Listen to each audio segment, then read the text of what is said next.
Culpables. Así fueron declarados Margarita Villegas y Esteban Moya en uno de los casos más emblemáticos en materia de delitos sexuales a menores de edad. El matrimonio, que durante años se había ganado la confianza de la dueña del establecimiento, de padres y alumnos, era sindicado por el tribunal como los autores de 6 hechos, entre los que contaba abuso sexual y violación a menores que no superaban los 5 años de edad. ¿Cómo mandáis a tu hijo de vuelta al colegio? Respóndeme tú. Yo tengo 2 acá, hay gente que tiene 4 niños. ¿Por usted no existe duda de que realmente existen los abusos o todavía tienen duda? No hay ni una duda. Ni una duda.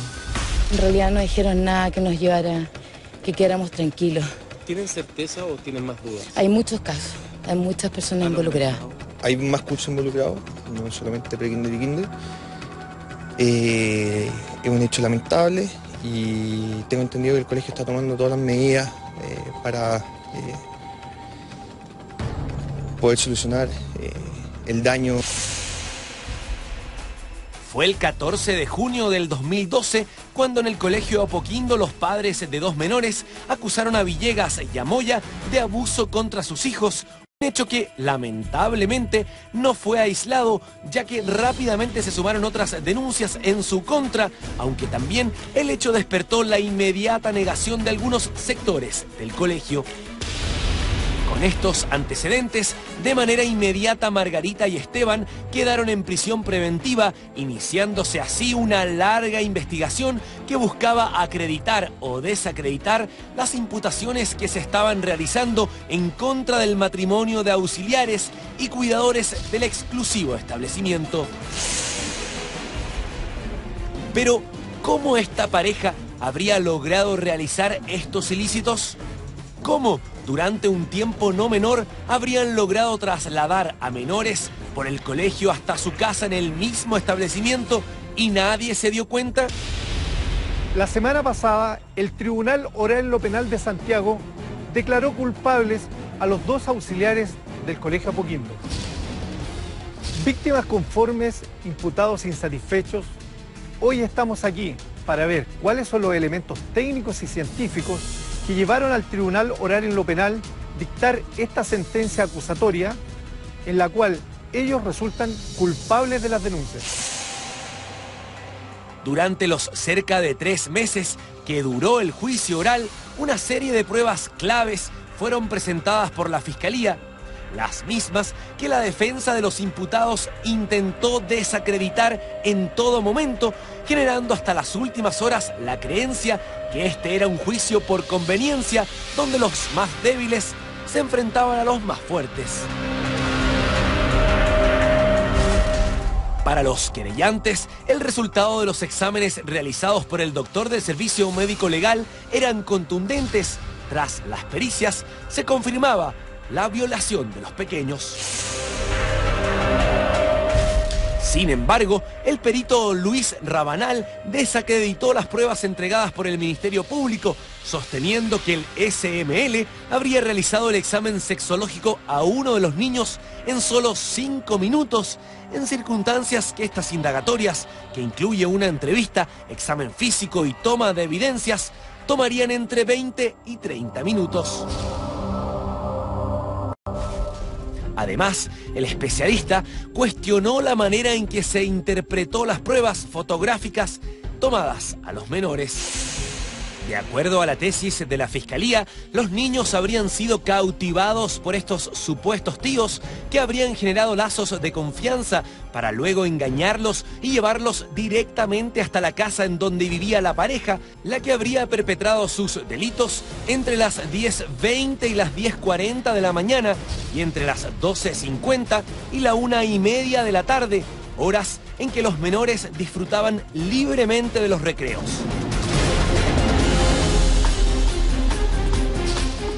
Pero, ¿puede ser una persona trasladada a un lugar y posteriormente abusada en un tiempo acotado sin que nadie se dé cuenta?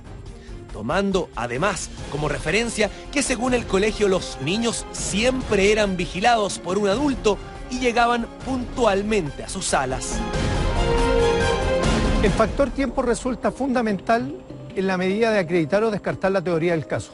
toda vez que cuando los menores develan un hecho, este debe estar correlacionado con el tiempo que tienen los imputados para cometer dichos actos. Para la Fiscalía, la casa del matrimonio Villegas Moya, ubicada al interior del colegio Apoquindo, habría sido el escenario de los abusos cometidos en contra de los pequeños. No obstante, uno de los niños situaba un canil de perro en el lugar donde había sido abusado. Dentro de los elementos técnicos para acreditar o descartar la teoría del caso, existe uno muy importante: la distancia. ¿Cuál era la distancia que existía desde la sala de clase hasta la casa de los imputados?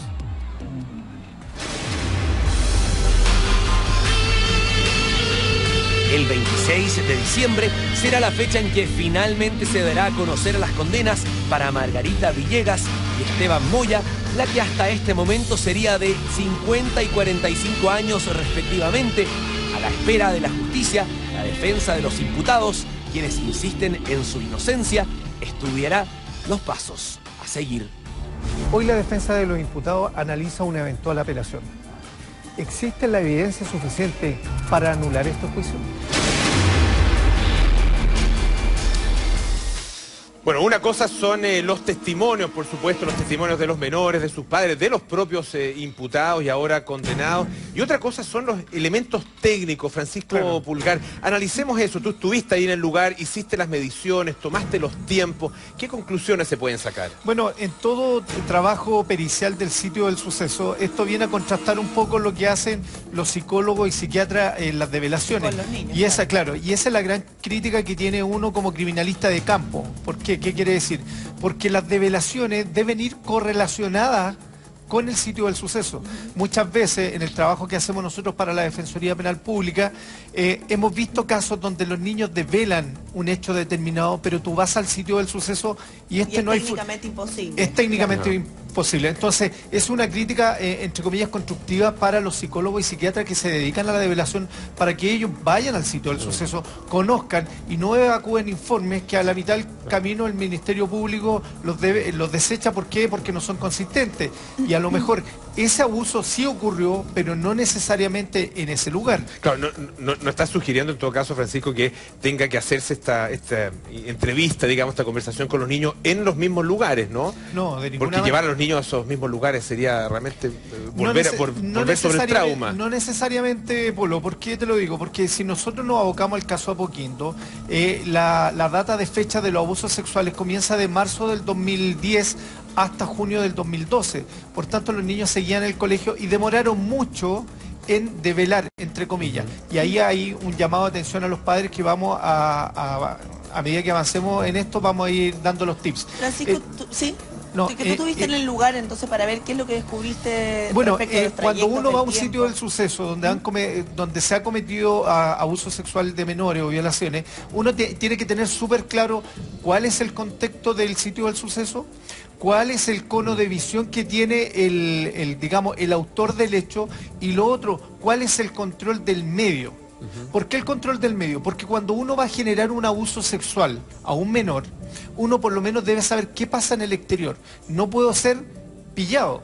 Entonces, uno de los elementos más importantes es el tiempo. Veámoslo en este plano que tú tienes acá, Francisco. Tenemos esta pizarra con distintos elementos para analizar, y acá hay una fotografía aérea, ¿no es cierto? Una foto satelital del Colegio Apoquindo, que son estas instalaciones de acá. Claro, ¿Dónde queda exactamente el lugar donde habrían sido cometidos los hechos? Hay que hacer presente que el Colegio Apoquindo tiene una sección de hombre y un femenino. Entonces, el problema se está generando en el lado femenino y no en el de los hombres. Hay que hacer presente ¿Dónde está eso. el lado femenino? ¿Por qué no lo...? Este es el sector del lado femenino.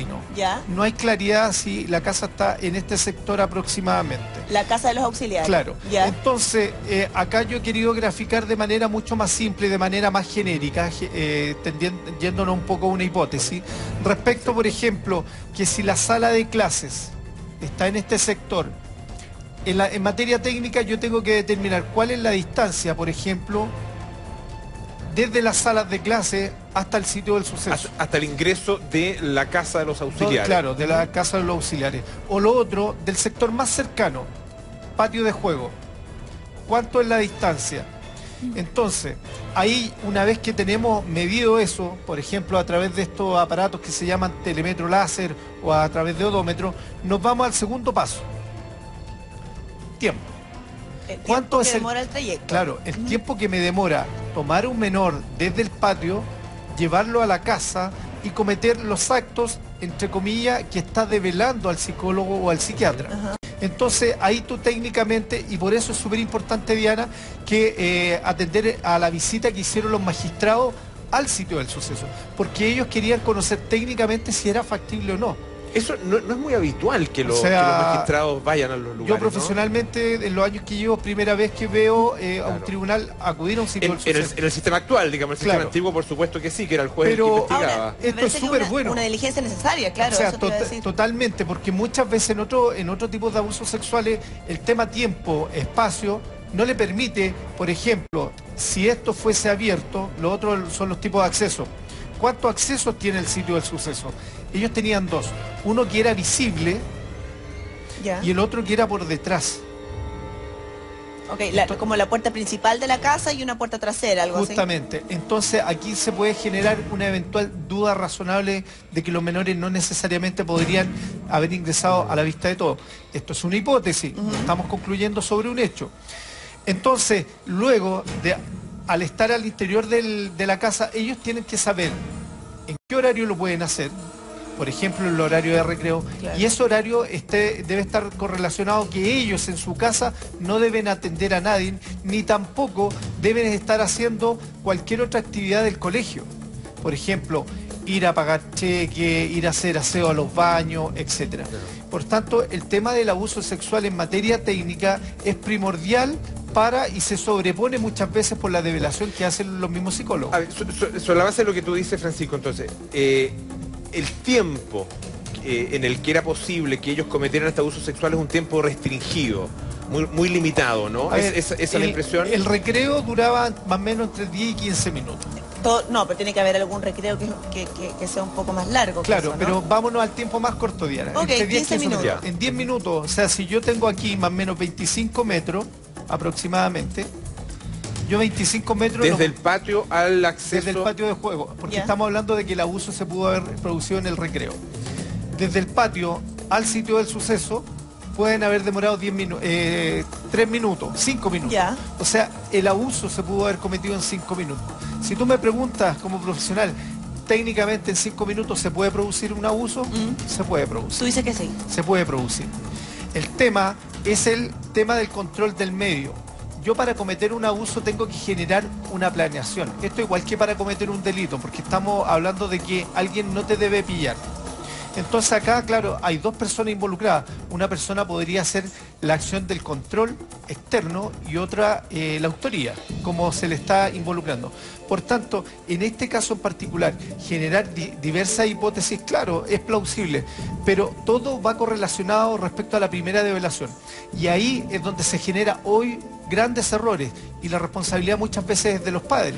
¿Por qué? Errores, tú dices, en la manera como se cuida a los niños, los sistemas de vigilancia, la seguridad. Justamente, y muchas veces lo que hoy se está cuestionando demasiado es respecto a si existe algún tipo de inducción o inoculación de un hecho en un menor. Por tanto, ¿cómo evitamos eso? Haciendo un cuidado más dedicado a nuestros hijos y no esperar que pasen 2 años para recién saber que a nuestro hijo lo abusaron. Porque si tú me dices, oye, este abuso viene desde marzo del 2010, entonces tú me estás diciendo que ahora recién en el 2013 te diste cuenta que tu hijo fue abusado. Pero también para, de alguna manera, no justificar a esos padres, pero de alguna manera entender también que no debe ser muy fácil detectar un abuso. Piensa tú que sucede supuestamente en el colegio, en la casa de un auxiliar, justamente en un tiempo en que uno no está con sus hijos. Sí, entonces, claro. De ahí a que, como tú dices, empiecen las develaciones, además son niños muy chicos, de 5 o 6 años. Sí, mira, es muy difícil también detectar el abuso sexual. pero hoy en día es muy fácil cuestionar, juzgar y estigmatizar a una persona, Pero- aún siendo inocente, porque hemos tenido casos, Diana, que ha pasado gente 5 años en la cárcel siendo inocente. Y los niños, y cuando ya toman un razonamiento, dicen, ¿sabes qué? Fui inducido a decir tal o cual cosa. Entonces, en este tipo de materia, técnicamente, te vuelvo a insistir, este tipo de análisis se sobrepone a cualquier análisis de develación hecho por algún psicólogo o psiquiatra. ¿Y qué conclusión sacas tú de este análisis, Francisco? Porque la conclusión que sacaron los magistrados es que ellos son culpables, ya lo sabíamos desde hace ya varias semanas, y ahora han sido condenados. Mira, si yo lo relaciono respecto a los 6 casos y a las penas aplicadas, fue muy poco. Fue muy poco el castigo para tantos delitos. Bueno, de hecho la Fiscalía y los representantes de los acusadores estaban pidiendo muchísimo más, ¿no? Es que es el hasta punto. 50 años. Claro, era lo que entonces ese pedían. es el punto. Entonces ahí viene el cuestionamiento, ¿por qué el tribunal dio tan pocos años si eran delitos tan graves y ya estaban acreditados? ¿Y cuál es la conclusión que sacas tú? Yo creo que dentro del tribunal existieron algunas eventuales dudas, pero el hecho, y de hecho tomo unas palabras de una nota que sacó la Corte Suprema respecto a que existe mucho juicio público, primero un juicio público y después el juicio de los mismos tribunales. Entonces, la conclusión que tú sacas es que, más allá de las penas de las que hayan sido condenados, es perfectamente posible desde el punto de vista técnico que estos delitos se hayan producido. Porque tal vez el análisis técnico nos podría haber dado una conclusión distinta, que dijera, no sé, es imposible que estos abusos se hayan producido. A tu juicio sí es posible. A ver, conociendo datos de carácter general, no tengo los datos 100%, si los tuviese en un 100%, claramente puedo determinar. Si me dicen que el tiempo del abuso era mayor a 5 minutos, te puedo Perfecto. decir si se pudo haber generado el abuso sexual. Francisco, vamos a regresar contigo, pero en estos momentos vamos a tomar contacto con Germán Chisler, que se encuentra con Ricardo Moya, hermano de Esteban Moya, uno de los condenados por este caso Apoquindo. Le queremos agradecer a Ricardo por acceder a conversar con nosotros. Germán, tomamos contacto contigo. Germán Chisler. Diana, está justamente como tú dices Ricardo Moya y también Araceli Moya, sobrina de Esteban, auxiliar del Colegio Apoquindo, ex auxiliar, condenado a 11 años por abuso sexual y violación de menores. Ustedes han alegado durante todo este proceso cierta turbiedad en este juicio. ¿De parte de quién son esas prácticas que ustedes están alegando? Nosotros hemos dicho reiteradamente que mi hermano Esteban y Margarita son inocentes, debido a todas las irregularidades que se presentaron en el mismo juicio. O sea, hay cosas que no se puede entender como una persona que dice ser que los niños dijeron que era una persona adulta, de edad, de pelo blanco. En este caso, si ustedes miran hasta mi hermano, hasta la última foto, todavía tiene el pelo negro. O sea, no le han salido ninguna cana, ¿entiendes? Entonces, nosotros alegamos la inocencia y vamos a seguir alegando porque nosotros sabemos, a pesar de que la condena que le dieron, nosotros sabemos que ellos son inocentes y tampoco merecen pagar esos 11 años ni esos 15 que le están tirando. Ahora, fue un proceso que duró casi 4 meses, el juicio, donde se presentaron una serie de pruebas. ¿Por qué en definitiva el tribunal los considera culpables, siendo que ustedes dicen que son inocentes? ¿Hay acaso pruebas que no son fidedignas? Pero por supuesto, nosotros, mira, prácticamente hay pruebas que nosotros, la prueba que presentó el Servicio Médico Legal con respecto al abuso de los niños, es una prueba que no tiene más de 5 minutos de preparación para que el profesional que hizo ese examen tomó las fotografías, las tomó con zoom, ¿entiendes? Amplió mucho la imagen, no lo declaró en el juicio, esa cuestión no lo declaró él en el juicio, que el informe que hizo él, las fotos estaban tomadas con zoom. Entonces esa es una irregularidad para todo punto de vista. Además él es el ginecólogo, no es la persona especialista que debería ser para que tome un examen. Solamente se dedicó a sacar la foto y la ayudante que tenía le tomó el cachetito al niño y se ve que la persona está como estirada en las fotos, sale así como extraña. ¿Sí? Ricardo, ahora bien, en este tipo de casos es bien poco probable que las personas reconozcan sus delitos, sobre todo cuando hay abusos sexuales. Entonces, partiendo de la base que usted dice, su hermano es inocente, pero ¿por qué tenemos que creerle también? Mira, principalmente porque mi hermano hacía una función de auxiliar, él estaba encargado del colegio. vivía en el colegio, estamos de acuerdo, pero él no tenía ninguna relación con los niños. Punto uno, él se levantaba temprano, primero que nada, a dejar a su hija que estaba en otro colegio. Salía en auto a dejar a su hija. Segundo, él después que llegaba de ahí, hacía la distribución de las labores a los demás auxiliares que estaban, donde estaba mi cuñada, o sea, Margarita en este caso, que era perteneciente al grupo de auxiliares, y él le distribuyó las tareas que tenían que hacer con respecto a la limpieza, aseo, baños, todas las cosas. Y en los recreos, donde se atribuyen estos delitos. Pero si eso... ¿Qué hacía su hermano? Mi hermano prácticamente no estaba en el colegio, ¿sabes por qué? Porque resulta que él, a pesar de que él tiene que hacer mucha diligencia con respecto a pagos de cotizaciones, depósitos bancarios, infinidades de cosas, casi mi hermano prácticamente no pasaba en el colegio. Si date cuenta que ¿cómo se llama? Las pruebas que presentamos nosotros con respecto al TAC, ¿ah? Ahí se ve bien claro, hasta la misma jueza se dio cuenta que en un comentario que hizo ella, cerca del abogado dijo, pero si esta persona no pasaba en el colegio, entonces ¿cómo? Si la misma jueza, la que dio el veredicto, hace ese comentario. ¿Ricardo? Dime. Sí, Ricardo, ¿cómo está? Buenos días. Usted habla siempre de Esteban. ¿Qué pasa con Margarita? ¿Su juicio de Margarita es tan inocente como Esteban? Pero por supuesto, si lo que pasa es que Margarita ella desempeñaba una labor de aseo, tenía que limpiar los baños cuando los niños salían al recreo, tenía que estar preocupada la Sara, que las cosas se daban vueltas, los niños son muy chicos, entonces ella tenía que estar preocupada de esas cosas. Segundo, Margarita, ellos no tenían contacto porque resulta que Margarita en la hora de colación, ellos iban a almorzar más temprano que los niños porque ellos volvían antes a su lugar que les tocaba, su sector de limpieza. Entonces ella tenía que continuar mientras los niños estaban en colación abajo. Ricardo, si su hermano y Margarita es inocente, ¿quiénes son los culpables entonces de estos delitos de violación y de abuso sexual a menores? Mira, eso yo no podría decir quién es, porque hay muchos casos. Si yo me recuerdo bien, como en una lectura de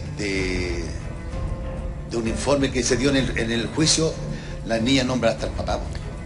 Entonces, ¿cómo ahí tú tienes un error o una negligencia? Porque si, según dijo que la persona que tomó el informe había tipiado mal, ¿cómo una persona que toma un informe, un detective, no sé quién toma el informe, que tipió mal, dijo que pone el nombre de papá, cuando la niña nombra al papá? Entonces, ¿cómo me dices tú esas cosas? O sea, ahí existen más irregularidades, en el fondo. Sí, Germán. Y Ricardo, bueno, nos está escuchando, también está Araceli, que es sobrina de Esteban Moya. Nosotros estamos con Francisco Pulgar, que es perito criminalístico, le cuento a Ricardo, y tiene también una pregunta. Sí, consulta. Dentro de las pericias que hizo la defensa, ¿fue considerada la planimetría para recrear la acción criminodinámica del hecho, para descartar o acreditar? Porque usted me habla del tema de los controles de TAC. Cuando hay controles de TAC, llamados telefónicos, rutina de aseo, eso se plasma en un informe criminodinámico donde van planimetrías, donde van los informes, o sea, un poco lo que estaba explicando yo. ¿Eso en materia pericial lo hizo la defensa de ello? ¿La defensa de Margarita, dice usted, o la, ¿sí? o la, o no, la, la de usted. La defensa de Margarita y Esteban. Sí. No le escuché. La defensa de su hermano y de... No, en este caso nosotros no presentamos, solamente nosotros solicitamos a los jueces que fueran al lugar para que ellos revisaran el lugar del colegio, desde donde estaba el casino a la casa de ellos, o sea, que revisaran todo el colegio en particular, porque aquí se habló mucho que los niños prácticamente tenían que haber ido corriendo a la casa, porque si se demoraban 15 minutos en almorzar, ¿no es cierto?, tendrían que haber ido corriendo desde el lugar del casino a la casa de mi hermano. Sí, Ricardo. Mi hermano con la Margarita procedieran a cometer los ilícitos que le están llamando. Ajá. Ya, claro. Aprovechemos entonces, Francisco, sí, claro. Esa es mi pregunta. Porque, de contrastar eso con claro, si quieres con el... Porque lo que me dice dentro del mismo sitio del suceso y lo que estamos analizando como hipótesis del tema, no estamos haciendo un juzgamiento porque, ojo que todavía esta sentencia puede ser revocada, el juicio puede ser anulado, así que hay que ser súper prudente en eso.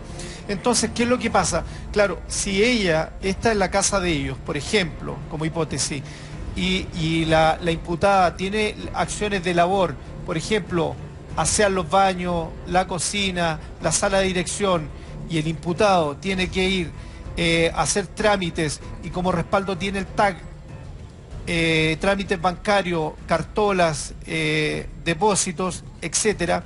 Estos elementos de carácter técnico se plasman. Todo eso queda huella. Claro, de todo queda huella, pero hay que plasmarlo en un informe pericial técnico de la acción criminodinámica. Y esto se hace en materia de abusos sexuales, nosotros lo hemos hecho en otros casos. Por tanto, aquí hay un elemento técnico que lo sustenta, pero esto hay que hacerlo. El tribunal, si bien puede ir a hacer una observación, ellos no tienen, más allá de la apreciación lógica que podría ser de carácter relevante, no tiene algo que lo sustente 100%. Pero Francisco, a partir de lo que nos dice Ricardo, el hermano de Esteban, por lo menos parte de esto sí fue hecho. O sea, existe constatación de que en algunos momentos él estaba fuera del colegio porque claro, hay testimonios según los tags, según el paso de su auto por las autopistas. O sea, esto aparentemente fue hecho entonces. Aparentemente fue hecho, ¿por qué? Porque está la documentación, pero tú... No porque presente una documentación, eso es un hecho de 100% certero. Entonces, cuando tú tienes un control de TAC, tú generas una cartografía, generas un horario y tú lo plasmas esto en un informe. Por tanto, el que tú presentes documentación, papeles sobre papel, sin un informe técnico que respalde y haga un análisis forense de esos antecedentes, prácticamente un poco te va a servir. A mí me llama la atención el tema del tiempo que tú mencionabas, ¿no es cierto? Quiero saber cómo se mide el tiempo del traslado, porque también me imagino yo depende de la edad de los niños, sí, claro, de las características de cada persona involucrada, entonces hay que medir cómo se hace. Bueno, en este caso, permiso, en este caso particular, por ejemplo, si nosotros tuviésemos, ellos dicen que es este el patio. Sí. Acá juegan los niños. Entonces, cuando están los menores acá, ellos tienen que ver el momento. Por eso aquí empieza el cuestionamiento y por el dato que he dado Germán ahí, respecto a cómo yo genero el control del medio externo como abusador. Yo tengo que tener un control para saber quién me está mirando y quién me puede sorprender. ¿Y para eso se requieren de dos personas o no necesariamente? No necesariamente. Tú debes tener un control acabado de ¿qué? De toda la rutina del colegio. Entonces, uno, ¿cuántos accesos? Ellos tenían un acceso principal, que era visible, sí, pero había otro acceso en una parte trasera que no era visible. Eso a la casa de ellos, que está ubicada además dentro del colegio. Claro, aquí tú no puedes descartar ninguno de los dos ámbitos para acreditar o descartar. Entonces, luego viene el tema, ¿en qué momento la imputada o el imputado toman al menor para llevarlo? Si me dice, esta es la vía más corta por el acceso principal, a lo mejor demora 3 minutos. Además, en este caso son niños muy pequeños, por lo tanto, claro, lo más lógico es que alguien los tendría que haber ido a buscar. Justamente. Es muy difícil que ellos habrían llegado solos, ¿no? En la acusación de la Fiscalía dice que lo invitaban o lo llevaban. Es que, claro, que lo invitaban y que a veces con los niños, algunos de los niños que estaban acostumbrados a ir permanentemente hacia allá, habrían llegado solos. Sí, justamente. También. Entonces hay que ver eso de cómo llegan acá. Aquí se mide el tiempo a través del tema de un cronómetro. Técnicamente yo digo como perito al tribunal, si un menor desde el punto más alejado, aquí no tomo el más cercano, no. Yo el tengo más alejado del patio, la otra punta del patio, vamos a estar hablando de este tomo sector. El extremo A y el extremo B. Y le pongo al tribunal, porque tengo que acreditar todas las probabilidades. Entonces, en el punto más cercano le digo al tribunal, el tiempo que tenía la imputada o el imputado para llevar un menor, de este punto a un ritmo promedio era de 5 minutos. Y el tema del abuso se cometía en 5 minutos más. ¿Es plausible? Esto es una hipótesis, yo no sé cuánto duran los requisitos. ¿Es factible? Es factible técnicamente. Desde el punto de vista técnico. Claro, pero aquí hay que tener presente que este señor salía a hacer trámite, tienen ellos un respaldo, pero lamentablemente no tienen un informe técnico que sustente ese tipo de información. Bueno, tal vez estos antecedentes van a ser nuevamente presentados ante un tribunal. Germán, una última pregunta para Ricardo, de las conversaciones que ellos han tenido tanto con Esteban como con Margarita. ¿Qué conclusión saca? ¿Que ellos van a apelar, van a pedir la anulación de este juicio? Hay 10 días de plazo para recurrir a la nulidad, Ricardo. ¿Van a hacer eso? Efectivamente, en este este caso el abogado están trabajando ya en el tema para anular esta situación, estas irregularidades que se han cometido en el juicio, porque nosotros tenemos la convicción, o sea, plenamente la seguridad que mi hermano y Margarita son inocentes. Además, creo, como recordar un poquito una cosa, que durante el proceso de pruebas que presentó la Fiscalía, siempre sacaron 150 fotos y siempre demostraban que los niños se metían debajo de la cama de Margarita, pero nunca se dieron cuenta que la cama era un box spring que tenía mi cuñada, mi hermano. Entonces la fiscal nunca tuvo un hilo conductor para seguir esta cosa, siempre se fue inventando cosas en el camino, nunca tuvo una prueba concreta desde el principio, porque ella es la segunda fiscal. Además, quiero decir una cosa también, que la primera fiscal que llevó el caso, también se cometieron irregularidades ahí, porque resulta que Investigaciones fue a tomar todos los asuntos del computador, cámara fotográfica, todas esas cosas, y resulta que también tomó fotos. Al preguntarle al detective por las fotos, él las pierde porque según él las tomó con un celular. Esto ya es como un detective que va a hacer un procedimiento a una casa donde se le indican ciertas cosas, pierde las fotos y las saca con un celular. Cuando se le pide en el juicio las fotos, las evidencias, él las niega porque dice que se las perdió, que se le borraron del equipo. ¿Cómo va con un celular a sacar fotos? Y lo otro, decir que el detective tampoco no se hizo el cierre perimetral de la situación. La fiscal también cuando fue a hacer la reconstitución de escena fue todo un desorden. Fue todo un desorden porque no hubo control sobre los papás que andaban por todos lados de la casa. Ricardo, bueno, será en definitiva la justicia de ser aceptado este recurso de nulidad los que en definitiva van a determinar qué sucede en este caso a Apoquindo y eventualmente poder realizarse un nuevo juicio en contra de estos dos ex auxiliares del Colegio Apoquindo. Gracias, Germán. Gracias también a Ricardo Moya y a Francisco Pulgar por el análisis. Que tengan buenos días. Gracias.